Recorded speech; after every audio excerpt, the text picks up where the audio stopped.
Three stories, one day, all pointing to the same conclusion.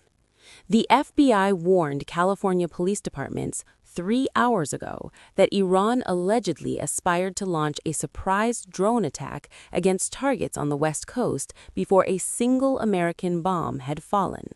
Trump said he is not concerned. Elizabeth Neumann, who ran counterterrorism at DHS during Trump's first term, called it extremely alarming. A new academic analysis of every American war since Pearl Harbor found Trump's Iran conflict is the first in a century to begin without majority public support. The 1964 Gulf of Tonkin resolution, later exposed as a fabrication, had 72% public support. Trump's Iran war after 13 days, 46% support, 54% opposed.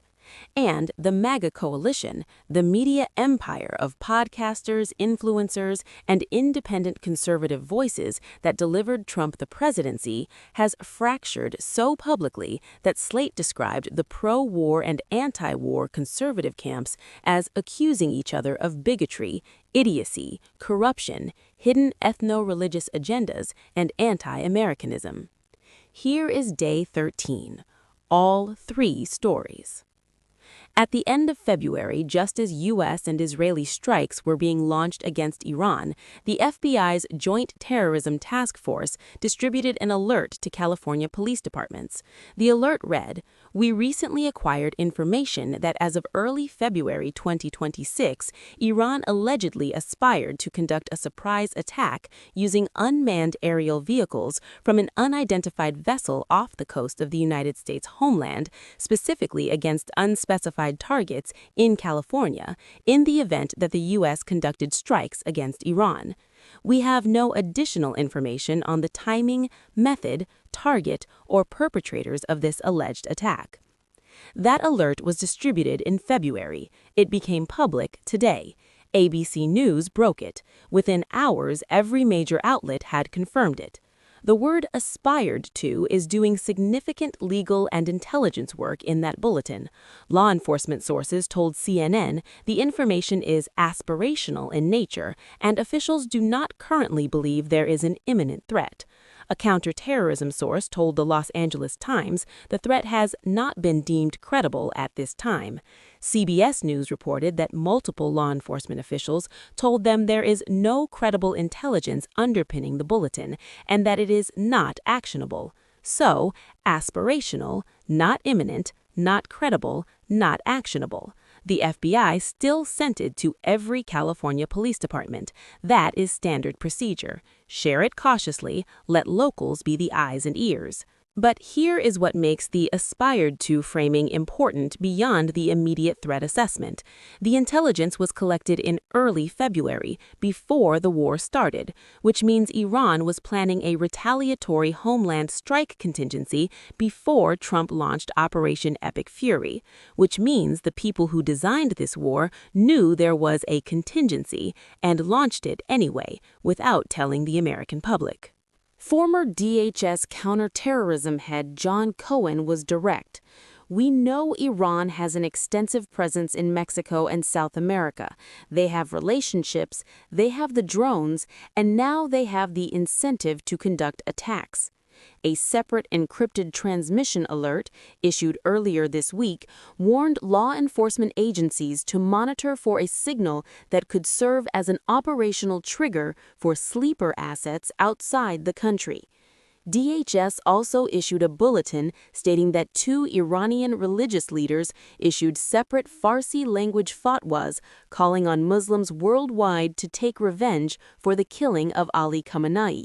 "The enemy will no longer have security anywhere in the world, even in their own homes," read a decree from the IRGC that DHS cited. Trump, asked directly whether he is concerned about a domestic terror attack backed by Iran, no. California Governor Gavin Newsom, who activated the State Emergency Operations Center on day 1 of the war, said he is monitoring the threat, but told reporters no imminent threat. San Francisco Mayor Daniel Lurie said the same.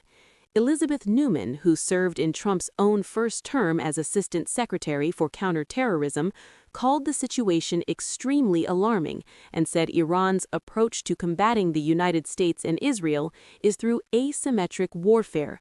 They cannot take us on militarily. The Oscars ceremony, taking place Sunday in Los Angeles, has been flagged by some security analysts as a potential symbolic target. LAPD and federal security are at elevated readiness. The president who launched the war is not concerned. The woman who ran his first-term counterterrorism operation is extremely alarmed. America is 13 days into a war that has now brought the threat to the Pacific coast of the United States. Fortune and The Conversation published simultaneous analyses Wednesday, drawing on the same academic research from Defense Priorities Senior Fellow Charles Waldorf at Wake Forest University. Their finding is historically extraordinary. Trump's Iran war is uniquely unpopular among American military conflicts of the past century. It is the first war since Pearl Harbor to begin without majority public support. For comparison, 72% of Americans supported the Gulf of Tonkin resolution in 1964, later revealed to be based on a fabricated attack. 64% of Americans saw Iraq as a considerable threat before the 2003 invasion.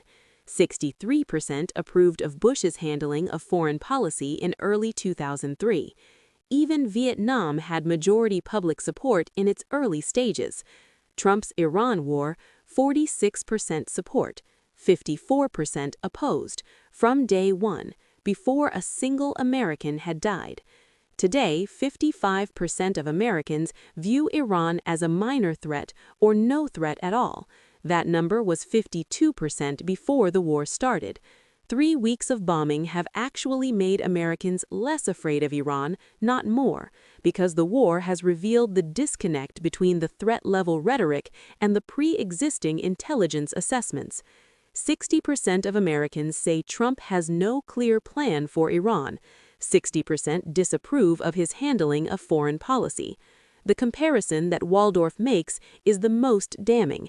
The number who see Iran as a major threat, 44%, is lower than the 48% who considered Iraq a major threat before that war.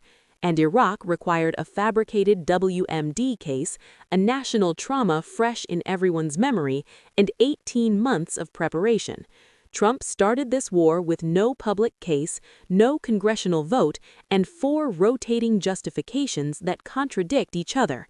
The conclusion Waldorf draws, absent a cohesive, unifying story, it's also no surprise there's lots of political fracturing today. A war that begins without public support and without a coherent narrative does not build support over time, it loses it. And the fracturing that results does not repair itself. Now to the story that has the most long-term consequences for American politics, the open civil war inside the MAGA coalition that Slate described as having expanded to the point where it will be difficult, if not impossible, to reclose. The factions are now clearly defined. Pro-war MAGA, Fox News Primetime, Mark Levin, Ben Shapiro, Brian Kilmeade, and 91% of self-identified MAGA Republicans in polling. Anti-war MAGA, Tucker Carlson, who called the strikes absolutely disgusting and evil and said the United States didn't make the decision here, Benjamin Netanyahu did. Megyn Kelly, who said no one should have to die for a foreign country, and I think those service members died for Iran or Israel. Matt Walsh, whose viral X posts said the administration's explanations were, to put it mildly, confused. Candace Owens, Jack Posobiec, who reversed his position publicly, and, most consequentially, MTG, who posted, "This is not freeing the Iranian people. This is murdering their children. WTF are you insane people doing?" Marjorie Taylor Greene, the woman who once compared Nancy Pelosi to a snake and who has been among Trump's most loyal House defenders, calling his bombing of an Iranian girls' school the murder of children and demanding to know who is making these decisions. The New Republic's Greg Sargent identified what makes this fracture different from previous Trump coalition arguments. It is not a policy disagreement about specifics. It is a foundational conflict about what America First means. The anti-war faction says America First means no entanglements for other countries' conflicts. The pro-war faction says America First means projecting strength that deters all adversaries. These are not reconcilable positions. One says the war betrays the movement's identity, the other says it fulfills it.